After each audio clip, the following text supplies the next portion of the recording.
제 페북글 좀 띄워주십시오. 후보자께서 자꾸 저에게 조작 프레임을 자꾸 뒤집어 씌우시니까 제가 페북 내용을 좀 공개하겠습니다. 쟁점은 간단해요. 저는 부의금 1.6억, 출판 기념회 1억, 그리고 또 1.5억 해서 2.5억, 3년 사이에 있었고요. 다 현금이고 해마다 그때 12월 31일 이전에 소진해서 등록 안 했다 이겁니다. 지금 후보자의 주장이 그거예요. 근데 저는 그렇게 생각합니다. 예전에 출판 기념회가 어땠는지 몰라도 현재 대한민국 국민의 눈높이에는 맞지 않다. 그렇게 생각하는 거죠. 왜냐하면 출판 기념회에는 온갖 이해관계자들이 오는데 지금 당시 방명록 같은 게 남아있지 않아서 이해관계자가 누군지도 모른다고 하지 않습니까? 근데 아까 지금 방금 후보자께서는 책 권당 5만 원씩 받았다라고 하셨죠? 맞습니까? 그렇게 받지 않습니다. 아니 그러니까 책 권당 5만 원씩이라고 잠깐만요. 책 권당 5만 원씩이라고 아까 말씀하셨고 아까 평균 그런 정도 된다고 말씀드렸고 아니 녹취록 한번 보시면 알아요. 권당 가격이라고 표현하지 책 않았습니다. 권당 5만 원씩이라고 말씀하셨고요. 출판 기념회가 오랜 관행인지 권당 5만 몰라도 원은 가격이 아닙니다. 이해 단체들이 와서 이렇게 하는 건 저는 진짜 잘못됐다라고 생각합니다. 근데 제가 이걸 계속 비판해 왔어요. 언론 보도에도 여러 번 나왔고 분명히 후보자 입으로 4번의 이벤트에 6억 받았다라고 스스로 얘기했습니다. 그래서 제가 한 번의 이벤트당 1억 5천만 원 정도 되겠구나 하고 추정을 하고 있었어요. 공개를 안 하니까 그렇게 추정할 수밖에 없는 거 아닙니까? 제 페북글 한번 보십시오.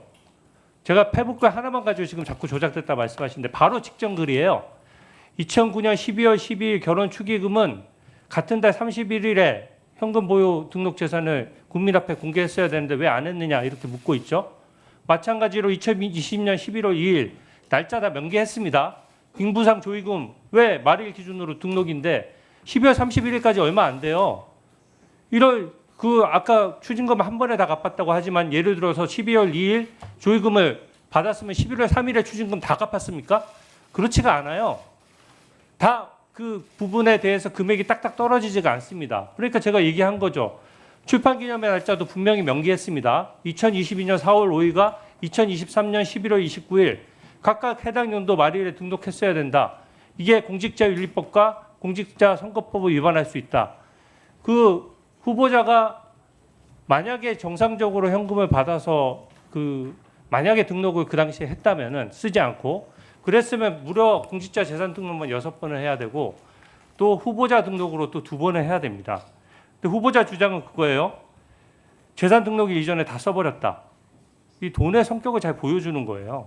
원래 재산 등록은 후보자 아시는지 모르겠는데 중간에 변동사항도 비고란에 적을 수 있습니다. 예를 들어서 제가 주식을 1,000만 원 투자해서 2천만 원이 됐어요. 근데 그걸로 자동차를 샀어요.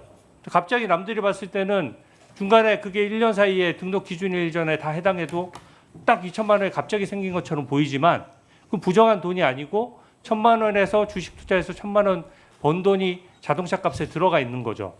그러니까 당연히 그런 것들은 12월 31일 전에 다 소진을 했어도 사실은 그 투명하게 하려고 그러면 그 중간 과정을 비고란에 다 적을 수 있도록 돼 있고 적는 사람들 많습니다.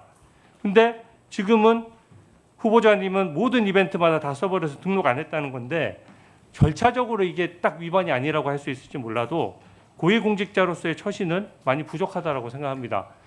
제가 두 번째 글을 가지고 자꾸 말씀하시는 거예요. 제가 두 번째 글은 솔직히 말씀드려서 좀 국민들이 쉽게 아시라고 좀 재밌게 쓰려고 정치 풍자적으로 썼습니다. 이 정도 풍자의 영역은 저는 허용된다라고 생각해요. 근데 저기 날짜에 보십시오. 순서대로 썼어요. 결혼식 12월 12일, 빙부상 11월 2일, 출판기념회 11월 29일, 수억대 현금. 제가 언제 6억을 한꺼번에 받았다고 했습니까? 이벤트가 다른데 어떻게 6억을 한꺼번에 받을 수가 있어요? 그래서 저는 이 부분에 대해서 분명히 6억이나 줄 때 다 각각 준 사람들이 다를 거 아닙니까? 그런 것들을 제가 얘기를 했던 거고요. 가만 계세요. 다음 PPT 보여주세요.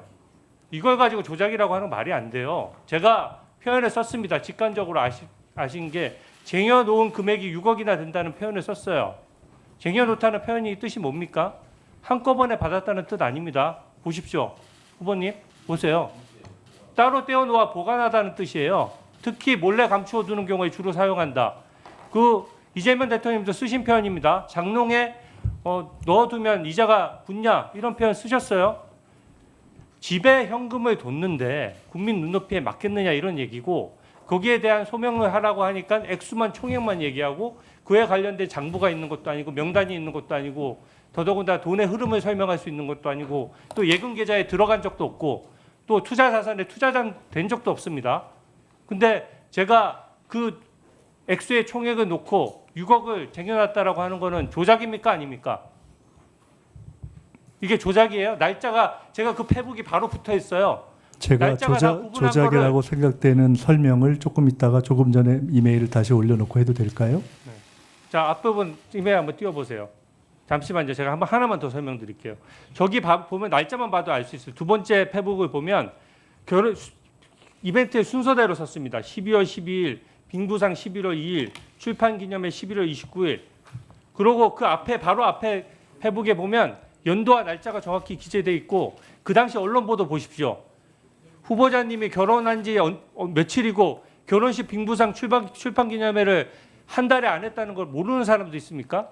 이거 가지고 조작이라고 하는 거는 저는 말이 안 된다고 생각하고 심지어 존경하는 우리 전영구 의원님이랑 저랑 방송에서 순차적으로 토론식으로 이거 얘기를 했어요. 전영구 의원님도 말씀하셨습니다. 왜 조작하냐? 한 번에 6억 받은 거 아닌데 다 합쳐서 받은 것처럼 왜 조작하냐라고 말씀하셨지만 그 진행자가 오히려 반박을 해주셨어요. 아니 주진우 의원 얘기는 그게 아니라 네 번의 이벤트니까 6억이면 1억 5천이니까 억대를 받아서 어떻게 재산 등록일 한 달 전, 두 달 전에 1억 5천 되는 돈을 어떻게 다 쓸 수가 있냐. 일반 국민이 20일, 30일, 40일 만에 현금 1억 5천 쓰는 거 보셨습니까? 보셨어요? 어떻게 씁니까? 현금 1억 5천을. 네, 그렇습니다. 말씀드려도 될까요? 네. 그 결론부터 말씀드리면은 주진우 의원님께서 본인이 썼던 이메일 페북이 국민들에게 네 펼쳐주셔도 좋겠습니다. 지워주셔도 좋겠어요. 제가 기억하니까요. 국민들에게 조작이라는 인상을 주었기 때문에 저것은 문제가 있다라는 것을 일종의 토로하신 말씀으로 들었습니다. 예, 제가 그렇게 하겠습니다.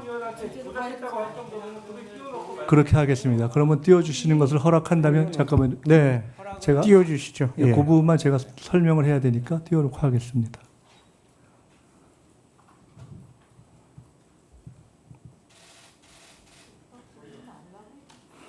자, 주진우 4일로 되어 있는 부분에 2019년, 2020년, 2022년, 2023년을 각각 연도별로 한 부분은 3일 이후에 4일에 된 부분에 대해서 각 부분에 대해서는 그것을 어떻게 했었어야 된다라고 하고 질문까지 포함해서 선량한 질문에 해당할 수 있다고 생각을 합니다.